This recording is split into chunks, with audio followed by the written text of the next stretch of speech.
김진홍 목사님이 지은 새벽을 깨우리로다라는 그런 책이 있습니다. 아주 오래된 책인데 그 책의 내용에 보면 이 김진홍 목사님이 청계천에서 활빈교회라는 교회를 세우고 거기에서 개척을 하였는데 거기에 모여드는 사람이 약하고 어려운 사람, 정말 세상에서 소외된 모든 사람들이 다 몰려오더라는 것입니다.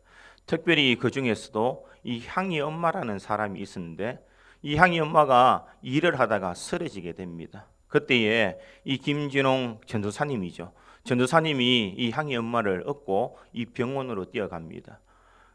기독교 재단의 병원이라고 세브란스 병원으로 뛰어갔는데 아무리 사정해도 거기서 사람을 받아주지 않습니다. 돈을 내가 지불할 테니 이 사람을 치유해 달라라고 그렇게 이야기해도 받아주지 않습니다. 할 수 없이 다시 얻고 그는 이화여대 병원으로 또 달려가기 시작합니다. 그것 역시 기독교 재단이었기에 받아줄 것이다라고 생각하고 열심히 뛰어갔습니다. 그러나 결과는 마찬가지로 거절당하게 됩니다. 그래서 어쩔 수 없이 다시 향이 엄마를 얻고 그가 힘없이 걸어오고 있는데 갑자기 뒤에 있는 이 향이 엄마가 툭 하고 이 뒤에서 힘없이 그냥 주저앉는 것을 느끼게 됩니다. 배도 고프고 힘들고 이 여인을 업었던 젊은 청년 이 김진홍 목사님이었지만 너무나 마음이 지쳐서 이렇게 이야기를 합니다. 향이 엄마, 내가 아무리 업고 가지만 당신도 힘을 내야 내가 덜 힘들지. 그렇게 뒤로 푹 처지면 내가 어떻게 업을 수 있나 이렇게 이야기를 합니다. 그러면서 뒤로 돌아보니 목사님 뒤에 등 뒤에서 이 향이 엄마는 세상을 떠나고 말았습니다. 목사님이 이 시체를 다리 위에 걸쳐놓고 하는 말이 이 세상 다 불타버려라. 다 망해버려라. 이놈의 세상 다 망해버려라. 이렇게 세상을 저주하고 세상을 향해서 이글거리는 이 분노와 원통함을 이야기하고 있습니다. 얼마나 화가 났는지, 얼마나 세상이 불공평한지 이것을 바라보면서 너무나 억울한 마음으로 이렇게 외치고 있을 때에 하나님께서 그의 마음에 이런 마음을 주셨습니다. 진홍아, 향이 엄마는 향이 엄마가 아니라 나라고. 내가 내 등에서 죽었다고. 이는 하나님의 메시지를 듣게 됩니다. 그동안 억울했고 원망했고 이 분노를 수출할 수 없었던 이 목사님이 하나님의 그 음성을 듣고 그의 삶이 이제 세상을 바라보며 세상의 불공평한 것을 바라본 것이 아니라 이제 하나님을 바라보며 그가 믿음의 길을 달려가는 귀한 목사님이 되었다라는 것을 알 수가 있습니다. 우리도 이 땅의 삶을 살아갈 때에 내 생각대로 내 마음대로 되지 않을 때가 참 많이 있습니다. 내 생각에는 이렇게 하면 잘 될 것 같고 이렇게 살면 성공할 것 같은데 아무리 노력해도 그렇게 되지 않을 때가 있습니다. 그럴 때 우리는 세상을 향해서 원망할 때도 있고 또는 분노를 발할 때도 있습니다. 왜 나는 하는 일들마다 안 될까? 왜 나는 이렇게 어려울까라고 생각하게 됩니다. 그렇지만 우리는 이럴 때 반드시 가져야 되는 것이 무엇이냐? 우리의 관점을 다시 바꿔야 됩니다. 세상을 향해서 분노하는 그 관점에서 이제 하나님의 은혜를 바라보는 관점으로 세상에 대해서 불평하는 그 관점에서 이제 하나님의 복을 주시는 그 관점으로 우리 인생을 바꿀 때에 상황과 우리 형편이 바꿔진 것이 없지만 하나님의 은혜로 우리가 새 힘을 얻을 수가 있다라는 것입니다. 오늘 우리가 읽었던 시편 57편의 이 말씀은 바로 이와 같은 배경에서 쓰여진 이 시편입니다. 이 시편의 표제에 보면 다윗의 믹담시, 영장으로 알다스에스에 맞춘 노래, 다윗이 사울을 피하여 굴에 있던 때에라는 그런 시의 표제가 있습니다. 이 시를 가리켜서 믹담이다 이렇게 이야기합니다. 이 믹담에는 여러 가지 의미가 있습니다. 그 말의 의미를 보면 이 믹담이라는 말의 의미는 금을 의미하는 케렘이라는 그 말이 있기에 이 시는 금 같은 시다 이런 의미가 있습니다. 또한 이 믹담은 숨다, 덥다라는 그런 의미로 교리적, 영적인 기표가 있는 시다 이렇게 나타내는 의미도 있습니다. 또 다른 말은 입술을 다문다, 침묵의 기도다라는 그런 의미도 있습니다. 또한 알다스헷이라는 그 말은 히브리어로 아니다라는 의미고 그리고 나머지 다스헷은 멸하다라는 그런 의미입니다. 그래서 합치면 멸망시키지 마십시오. 다른 말로 하면 주님 살려주십시오라는 의미가 있는 것이 바로 믹담이라는 것입니다. 그리고 이 표제에 보면 다윗이 사울을 피하여 굴에 있던 때에 이렇게 말합니다. 이 다윗이 굴에 있을 땐 것은 성경에 보면 두 번이 나오고 있습니다. 한 번은 아둘람 굴에 있을 때에, 그리고 한 번은 엔게디 굴에 있을 때의 사건을 이야기합니다. 그런데 오늘 본문은 어디에서 나타낼까? 이 많은 신학자들은 여러 가지 의견이 있지만 대부분의 사람들은 이 아둘람 굴이 아닌가라고 생각합니다. 그 이유가 어디 있느냐? 이 시편 56편과 57편은 서로 연결되어 있다라고 보고 있습니다. 시편 56편은 다윗이 사울의 눈에 피해서 이 블레셋으로 자신의 몸을 피하게 됩니다. 자신의 몸을 피할 때에 그곳에 있는 사람들이 다윗이 온 것을 별로 환영하지 않습니다. 우리 골리앗을 죽인 사람, 이스라엘의 영웅, 그 사람이 여기 블레셋에 왔다라는 것은 결국 우리를 정탐하고 우리나라를 멸망시키기 위해서 오지 않았을까? 그러한 소리를 들었던 이 다윗이 생명의 위협을 느끼고 그곳에서 미친 척하게 됩니다.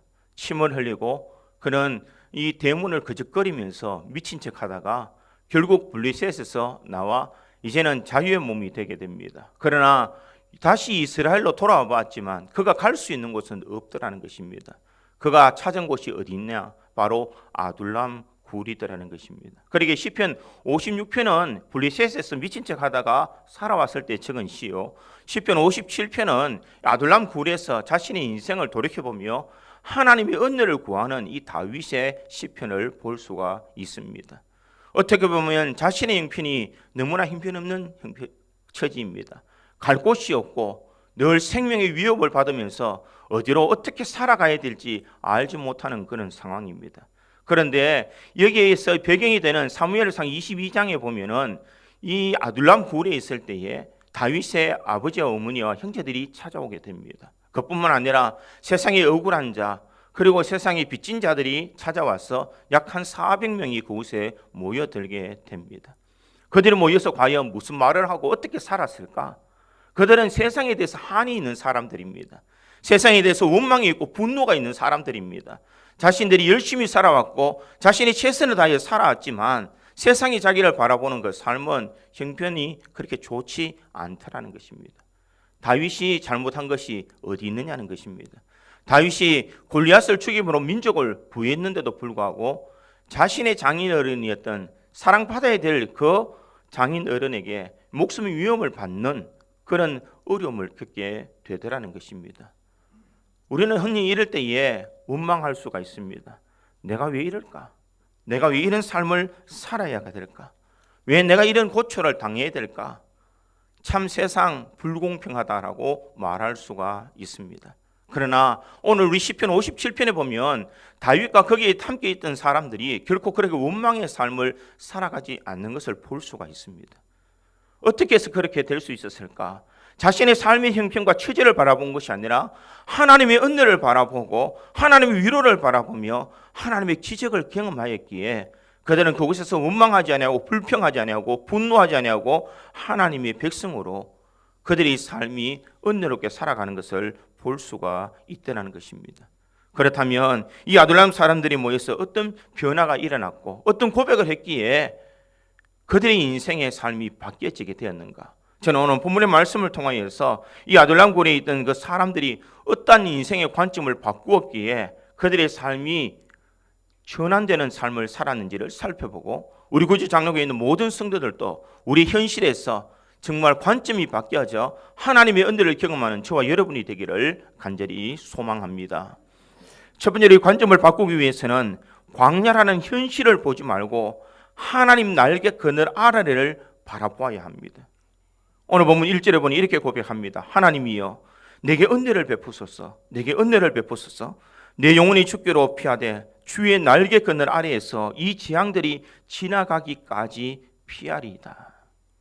지금 다윗은 어떻게 고백하고 있느냐? 자신이 있는 이 아둘람 동굴, 이 광야 같은 이 삶에서 주님 내게 은혜를 베풀어 주십시오. 내게 은혜를 베풀어 주십시오. 이 말은 자신의 삶이 얼마나 힘들고 어려운지 그 삶을 토로하고 있는 것을 볼 수가 있습니다. 사람들이 얼마나 자기를 핍박하고 자신을 얼마나 괴롭게 하였는지 오늘 본문 3절과 4절에 이렇게 말합니다. 그가 하늘에서 보내사 나를 삼키려는 자의 비방에서 나를 구원하실지라. 하나님이 그의 인자와 진리로 보내시리로다. 내 영혼이 사자들 가운데서 살며 내가 불사르는 자들 중에 누웠으니 곧 사람의 아들들 중에라. 그들이 이는 창과 화살이요 그들의 혀는 날카로운 칼 같도다. 이렇게 말하고 있습니다. 자신을 괴롭히는 수많은 사람들의 그런 위협 속에서 그가 바라본 것은 무엇이냐? 현실의 어려움을 바라본 것이 아니더라는 것입니다. 지금 다윗이 있는 곳은 아둘람궁 광야라는 것입니다. 광야에는 기본적인 생활할 수 있는 여건이 아무것도 없습니다. 그들이 목이 말랐을 때 시원한 물 한 잔 마실 수 있는 물이 없습니다.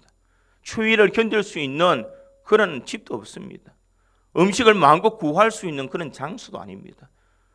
자신들이 시원하게 목욕할 수 있는 그런 형편도 아닙니다. 어떻게 보면은 너무나 불편하고 너무나 힘든 그런 처지에 있더라는 것입니다. 그런 처지에서 그들이 무엇보다도 바라본 것은 무엇이냐? 우리 생활이 언제까지 이렇게 지속되어야 되는가? 그 끝을 알 수가 없다라는 것입니다.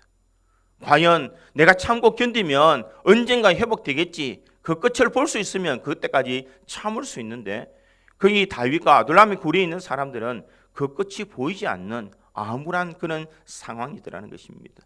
그러기에 그들이 바라보았던 것은 하나님의 은혜를 바라보았습니다.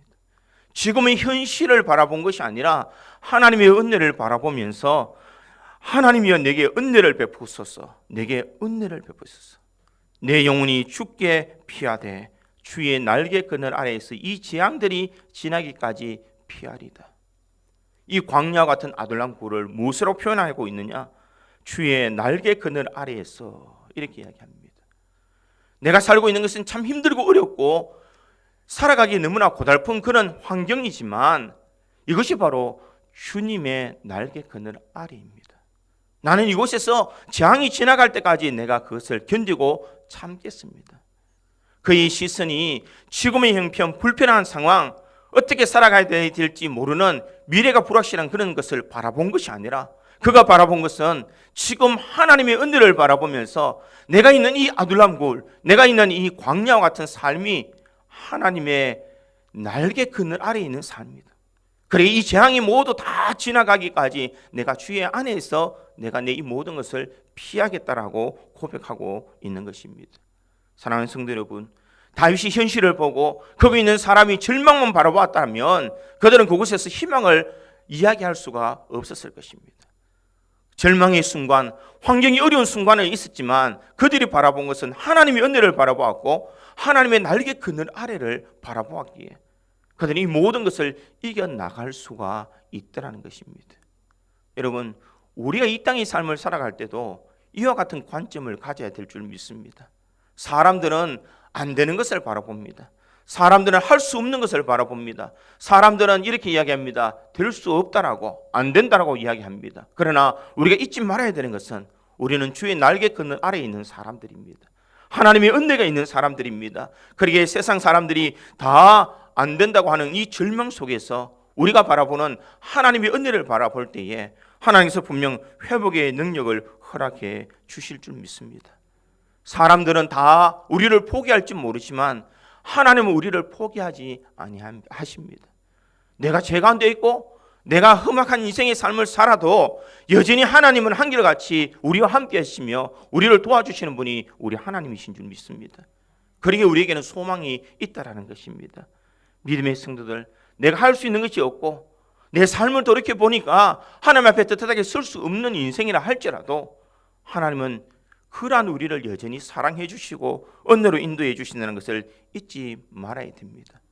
그러기에 우리는 그 상황에서 우리 눈을 돌려 하나님을 바라보는 관점을 가져야 되는 줄 믿습니다.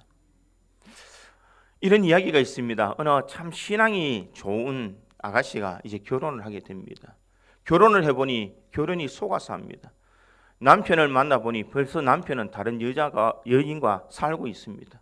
그뿐만 아니라 남편은 알코올 중독자입니다. 그리고 도박 중독자입니다. 화가 나면 이 아내를 마구 때립니다. 이런 상황 속에서 아무리 믿음이 있고 신앙이 있어도 견디기 너무 힘듭니다. 그래서 이혼을 결심하게 됩니다. 이혼을 결심하면서 그래, 내가 이혼하더라도 하나님 앞에 내 이 상황을 아뢰고 내가 이혼을 해야 되겠다. 그리고 교회에 가서 이 군사님들과 함께 기도원에 올라가게 됩니다. 기도원에서 가서 하나님 앞에 간절히 기도합니다. 그런데 거기에서 하나님의 은혜를 이 여인이 체험하게 됩니다. 그래서 1년간 이 남편을 위해서 적극적으로 기도하고 하나님의 뜻을 기다리기로 그는 작정하게 됩니다. 1년 동안 열심히 기도하고 있는데 이 핍박은 전혀 사그라들지 않습니다. 옆에서 지켜보던 이 군사님들이 이제는 발 벗고 나서서 이혼하라라고 그렇게 이야기를 합니다. 이런 이야기를 들을 때에 이 여인은 이렇게 대답을 합니다. 네, 맞습니다. 이 남자가 나를 굉장히 힘들게 만듭니다. 내 인생을 불행하게도 만들기도 고통스럽게도 만들기도 합니다. 이 남자와 있으면 내 인생이 모든 것이 바닥나고 내가 내 앞길에 정말 절망인 것처럼 느껴질 때가 많습니다. 그러나 제가 기도하며 깨달은 것이 있습니다. 내 인생을 행복과 불행은 이 남자에게 속한 것이 아니라는 것입니다.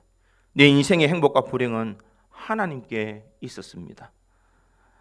이 남자가 나를 힘들게 만들고 고통스럽게 만들고 불행하게 만드는 것 같지만 이 남자는 나를 불행하게 만들 수 없습니다. 내 인생의 행복과 불행은 하나님께 있습니다. 그 하나님이 나에게 주신 응답이 있습니다. 이 남편은 이제 구원의 대상입니다. 그도 저러고 싶어서 저렇게 됐겠습니까? 자기의 삶에 버려진 삶 속에 고통 가운데 있는 이 남편에게 내가 받은 은혜, 하나님의 그 아름다운 형상이 저 남편에게도 나타날 수 있도록 오늘 내가 맡겨준 이 영혼이라고 생각하며 살겠습니다. 이렇게 대답하더라는 것입니다. 그가 상황이 바뀌어진 것은 아무것도 없습니다. 그러나 그가 바뀌어진 것은 무엇이냐? 남편에 대한 그 폭행, 남편에 대한 그 좌절과 절망을 바라본 것이 아니라 하나님의 은혜를 바라보게 되더라는 것입니다.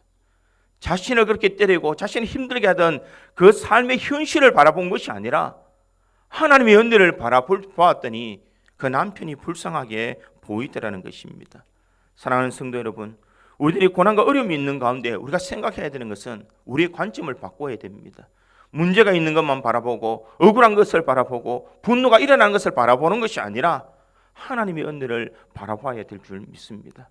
하나님의 날개 그늘 아래에 나 자신이 있다는 것을 기억할 때에 우리 이 모든 어려움을 능히 이겨나갈 수 있음을 믿으시기를 간절히 소망합니다. 하나님은 언제나 우리와 함께 하시며 언제나 우리를 붙들어 주시며 우리 모든 삶을 책임져 주실 줄 믿습니다. 우리의 관점을 돌이켜 우리 인생을 주 안에서 참 행복한 인생의 삶으로 살아갈 수 있는 우리 구지 장로교의 모든 성도들이 되기를 주님의 이름으로 축원드립니다. 두 번째로 이 관점을 바꾸기 위해서는 인생의 기준을 나 자신에게서 하나님과 하나님의 뜻으로 관점을 바꿔야 됩니다. 아둘람 굴에 있어 다시 다윗을 찾아온 사람들은 어떤 사람이었을까? 사무엘상 22장 2절은 이렇게 이야기합니다. 환난 당한 모든 자와 빚진 모든 자와 마음이 원통한 자가 다 그에게로 모였고 이렇게 말하고 있습니다. 다윗에게 찾아온 사람들은 어떤 사람인가? 환난을 당한 자, 빚진 자, 마음이 원통한 자들이 다 모였다라고 이야기합니다. 다윗 역시 환난을 당한 자였습니다. 다윗 역시 마음이 원통한 자, 마음이 있는 그런 사람입니다. 자신의 아픔, 자신의 어려움, 자신의 괴로움을 누구보다도 다 함께 나눌 수 있는 그런 사람들입니다. 그러나 이들의 공통점은 무엇이냐? 그 아픔, 그 고통은 누구의 중심이냐? 나 중심이더라는 것입니다. 내가 이렇게 고통당했는데, 내가 이런 원통함이 있는데, 내가 이런 빚진 자라고 내가 억울하게 살아가는데 거기에 모인 사람은 다 억울한 사람이더라는 것입니다. 이 억울한 자신의 삶이 왜 일어났을까? 내 삶의 기준으로 보니까 이 모든 것이 다 억울하게 생각이 되더라는 것입니다. 이제 그들이 이런 억울한 관점에서 이제는 다른 관점으로 하나님과 하나님의 뜻이 어디 있는지를 바라보고 있는 것을 볼 수가 있습니다. 다윗은 이런 억울한 가운데서도 그것에 연연하지 않고 오늘 본문 2절에는 이렇게 고백을 합니다. 내가 지존하신 하나님께 부르짖으며 곧 나를 위하여 모든 것을 이루시는 하나님께로다. 지금 다윗이 하나님께 부르짖으며 곧 나를 위하여 모든 것을 이루시는 하나님, 그 전능하신 하나님, 엘로힘의 하나님, 그 하나님이 나와 함께하고 있다라는 것을 말하고 있다라는 것입니다. 내가 억울하게 생각했고, 내가 원통하게 생각했고, 내가 빚진 자로 생각했는데 내 삶을 자세히 돌이켜보니 하나님께서 나의 모든 삶을 이루어 주시는 하나님, 나의 하나님께서 이 모든 것을 해결해 주시는 하나님이 계시더라는 것을 알게 되더라는 것입니다. 그러기에 다윗은 자신의 중심에서 하나님 중심으로 그 입장을 바꾸게 됩니다. 자신의 삶의 억울함, 자신의 삶의 그런 원통함을 바라본 것이 아니라 주님의 뜻이 어디 있는지, 주님의 말씀이 어느 것인지 그는 분별하며 살기를 원했다라는 것입니다. 전능하신 하나님께서 분명 나의 이 모든 마음을 붙잡아 주실 것이다. 그는 그것을 굳게 믿고 있더라는 것입니다. 우리가 이 땅의 삶을 살아갈 때에 우리가 바라봐야 되는 것은 나 중심적인 생각을 내려놓아야 된다는 것입니다. 내 생각에는 이렇게 되어야 되는 것이 맞고 내 생각에는 저렇게 되어야 되는 것이 맞다는 모든 것을 내려놓고 하나님의 말씀에 우리 자신을 올려놓아야 될 줄 믿습니다. 말씀 위에 바로 사는 사람이 우리의 관점을 돌이킬 수 있는 사람입니다. 나 중심, 내가 원하는 것, 내가 바라는 것, 내가 듣기 좋은 것만 우리가 한다면 하나님의 음성을 절대로 들을 수가 없습니다. 그러나 우리 모든 것을 내려놓고 주님의 뜻을 구할 때에 주님께서 우리의 마음을 헤아려 주시고 깨달음의 은혜를 주신다는 것입니다. 다윗이 아둘람 굴이 있고 난 뒤에 그 뒤에 이 사무엘상 26장에 보면 어떤 사건이 일어나는가? 다윗이 사울이 자신을 죽이려고 찾아왔을 때에 이 아비새와 다윗이 사울이 잠자는 곳으로 가게 됩니다. 이제 모든 사람들이 다 잠들어 있고 그때에 이 창을 들어서 자기를 그렇게 괴롭혔던 이 사울을 죽이면 모든 것이 끝나는 그런 상황입니다. 이제는 모든 것이 회복될 수 있는 그런 상황입니다. 사무엘상 26장 9절에서 11절에 보면 사울을 찌르는 아비새에게 다윗은 이렇게 말을 합니다. 다윗이 아비새에게 이르되 죽이지 말라. 누구든지 손을 들어 여호와의 기름 부음 받은 자를 치면 죄가 없겠느냐 하고 다윗이 또 이르되 여호와께서 살아계심을 두고 맹세하노니 여호와께서 그를 치시리니 혹은 죽은 날이 이르거든 또는 전장에 나가서 망하리라. 내가 손을 들어 여호와의 기름 부음 받은 자를 치는 것을 여호와께서 금하시나니 너는 그의 머리 곁에 있는 창과 물병만 가지고 가자 하고 이렇게 말하고 있습니다. 지금 다윗은 절호의 기회가 왔습니다. 자기를 그렇게 목숨을 빼앗으려고 하던 이 사울이 지금 자기 앞에 누워 자고 있습니다. 창을 들어서 찢기만 하면 이제는 사울이 더 이상 자기를 괴롭힐 수가 없습니다. 그동안 도망 다녔던 그 모든 것이 보상받을 수 있고 회복될 수 있는 그런 상황입니다. 그런데도 불구하고 다윗은 자신의 형편, 자신의 중심적인 생각을 하지 아니하고 무엇을 생각했느냐? 하나님께서 기뻐하시겠느냐? 기뻐하지 아니하시겠느냐? 이것을 생각하게 되더라는 것입니다. 여러분, 다윗이 인격이 참 좋아서 이런 결정을 내렸겠습니까? 그는 참을성이 있고 사울을 사랑해서 그것을 죽이지 아니했겠습니까? 그렇지 않더라는 것입니다. 다윗이 손을 들어 창을 찔러 죽이기만 하면 모든 고달픈 인생은 다 회복이 될 수 있는 것처럼 보입니다. 그러나 다윗이 바라본 것은 그러한 순간에서도 하나님의 명령 앞에 자신을 순종시키는 다윗의 모습을 볼 수가 있다는 것입니다. 내가 이렇게 하면 나의 형편이 다 좋아질 것 같고 내가 저렇게 결정하면 모든 것이 다 해결될 것처럼 보이지만 다윗은 이 모든 것을 다 내려놓고 하나님 앞에 그 명령 앞에 자신을 순종시키는 그 모습을 볼 수가 있더라는 것입니다. 다윗이 자신을 바라본 것이 아니라 관점을 바꾸어서 하나님의 명령을 바라보았더니 이런 일들을 행할 수가 있다는 것입니다. 하나님은 우리에게 무엇을 요구하고 계실까? 우리에게 100%의 순종을 요구하고 계십니다. 야, 내가 보니 오늘 하루만 내가 이렇게 살았으면, 오늘 하루만 내가 교회 빠졌으면, 오늘 하루만 내가 이렇게 했으면 이라는 우리가 생각을 가질 때가 얼마나 많이 있습니까? 그러나 주님은 그것을 원하지 아니하신다는 것입니다. 100%의 순종. 주님의 말씀이라면 어떤 순간에도 내가 순종하겠습니다. 바로 이와 같은 마음의 자세가 있을 때에 주님께서 우리에게 은혜를 베풀어 주시는 줄 믿습니다. 여러분, 우리의 관점을 이제는 바꿔야 될 줄 믿습니다. 나 중심의 생각, 내가 생각하는 모든 생각을 내려놓고 하나님의 말씀의 중심, 하나님의 뜻이 어디 있는지를 분별하며 우리들이 순종할 때에 그 전능자의 은혜가 우리에게 임하는 줄 믿습니다. 불순종과 순종의 사이는 큰 것이 아닙니다. 내 생각대로 하면 이것이 불순종이요, 하나님의 뜻대로 우리가 움직이면 그것은 순종의 삶인 줄 믿습니다. 다윗의 그런 상황을 그 주변에 있는 모든 사람들이 지켜보았을 것입니다. 그들이 그 다윗이 하는 행동을 보고 무엇을 느꼈을까? 야, 다윗이 자신의 한 가지 결정만 하면 모든 고통이 없어질 수 있는데도 불구하고 하나님의 말씀, 하나님의 명령을 두려워하고 있구나. 이것을 주변에 있는 모든 사람들이 바라보았다는 것입니다. 하나님께서 저 사람을 해결해 주실 것이지, 하나님께서 이 사울을 어떻게 하실지, 그것은 우리의 손에 있는 것이 아니라 하나님의 손에 있는 것이라는 것을 모든 사람들이 알 수 있다는 것입니다. 여러분, 우리 인생도 마찬가지인 줄 믿습니다. 우리 인생의 결정은 내가 하는 것이 아닙니다. 하나님 앞에 모든 것을 맡기는 삶을 살아야 됩니다. 그렇게 될 때에 우리의 삶이 하나님의 은혜로 우리가 변화되는 삶을 누릴 수가 있다는 것입니다. 여러분, 우리의 관점을 바꾸기 위해서 나 중심의 관점에서 하나님의 중심의 관점으로 바꿀 수 있기를 간절히 소망합니다.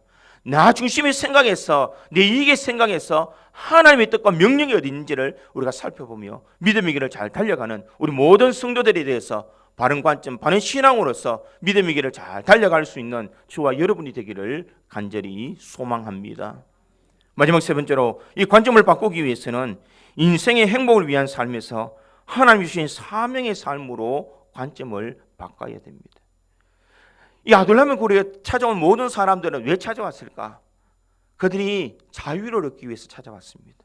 빚지고 원통하고 그들 억울한 사람들이 찾아온 것은 이곳에 오면 행복해질 수 있겠지, 이곳에 오면 더 이상 나를 괴롭히는 사람이 없겠지, 이곳에 오면 그나마 내가 마음 편하게 살 수 있을 것이지, 사람들은 다 그렇게 몰려왔다라는 것입니다.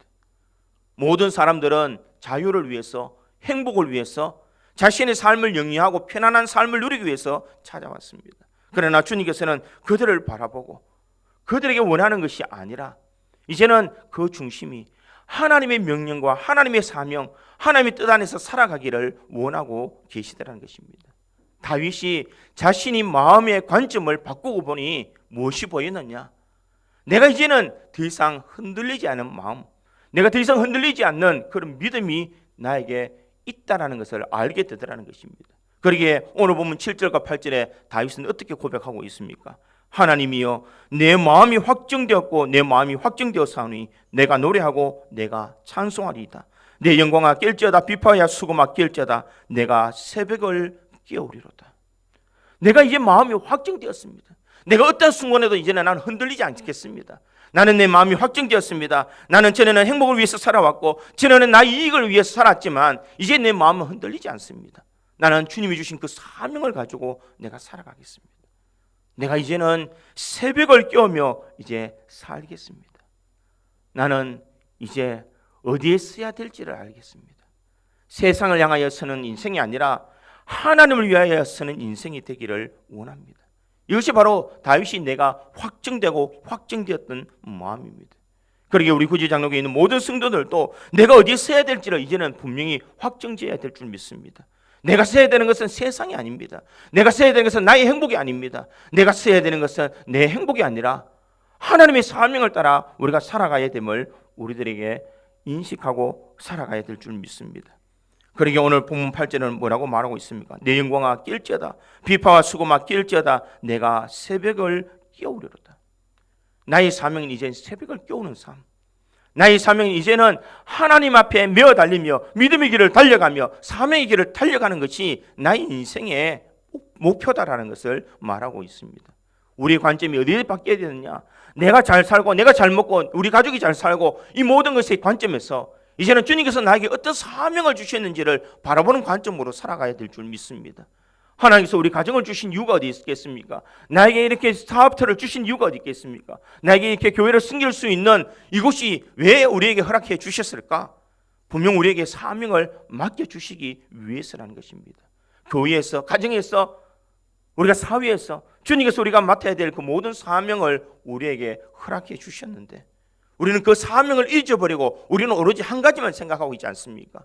내가 행복하기 위해서, 내가 잘되기 위해서, 내가 형통하기 위해서 우리가 살아가고 있는 인생이 아니냐는 것입니다.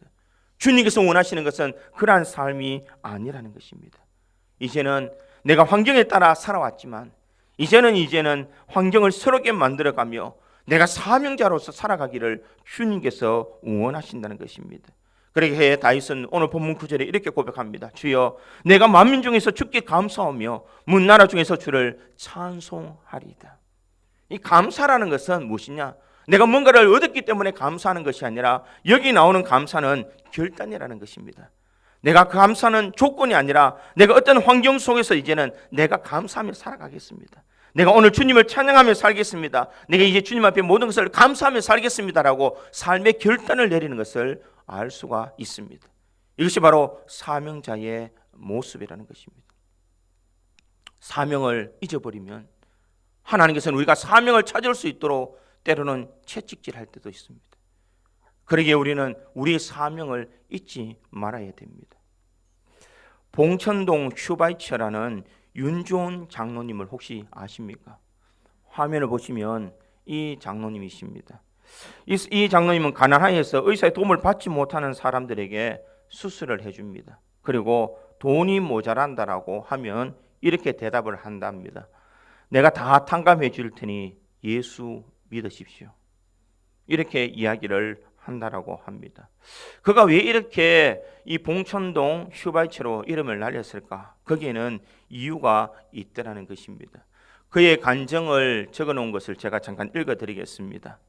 부족한 제가 제1회 서울 시민 대상을 수상하던 날 1973년 봄 천국으로 먼저 떠나버린 딸아이를 생각하며 하나님께 감사와 찬송과 영광을 돌렸습니다.